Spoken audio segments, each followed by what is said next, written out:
লাউ আর চিংড়ি মাছ দিয়ে খুবই মজাদার একটা তরকারির সহজ রেসিপি শেয়ার করব। এই জন্য ভিডিওটা শুরু করা যাক। হ্যালো এভরিওয়ান, আসসালামু আলাইকুম, welcome back to my another new video.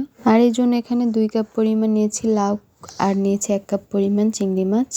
সব কিছু আমি কেটে ধুয়ে পরিষ্কার করে নিয়েছিলাম। তারপরে একটা পাতিল বসিয়ে দিয়ে দিলাম পরিমাণ মতো তেল। 2 চামচ পরিমাণ দিয়েছি পেঁয়াজ কুচি আর 2-3টা কাঁচামরিচকে মাঝখান দিয়ে ভেঙে দিয়ে দিলাম। 1 চামচ পরিমাণ কাঁচামরিচ বাটা দিয়ে কিছুক্ষণ তেলের সাথে ভেজে স্বাদ মতো লবণ দিয়েছি। আরও দিয়েছি 1 চামচ পরিমাণ রসুন বাটা।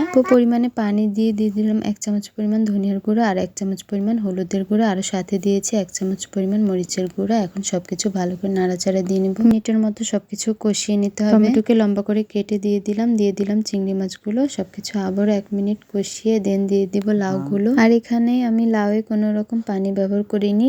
লাউ দেওয়ার পরে যখন লাউগুলো ঢেকে রেখে দিব তখন কিন্তু লাউ থেকে অনেকটাই ঝোল উঠে আসবে। এজন্য কিন্তু পানি দেওয়ার কোনো প্রয়োজন নেই। সবগুলো লাউ দেওয়ার পরে কিন্তু আমি খুব ভালোভাবে মশলার সাথে লাউগুলো মিশিয়ে নিব। 10 মিনিটের মতো ঢাকনা দিয়ে ঢেকে রেখে দিব।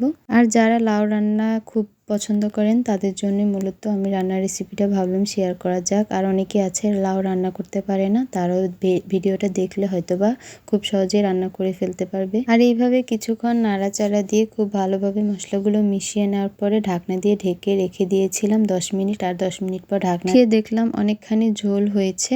এখন আবারও কিছুক্ষণ নাড়াচাড়া দিয়ে একেবারে আধা ঘন্টার জন্য ঢাকনা দিয়ে ঢেকে রেখে দিব একদম রান্না হওয়া পর্যন্ত। আর রান্না হওয়ার শেষ পর্যায়ে দিয়ে দিলাম ধনেপাতা কুচি। আর এই ছিল আজকের মতো। আসসালামু আলাইকুম, থ্যাঙ্কস ফর ওয়াচিং।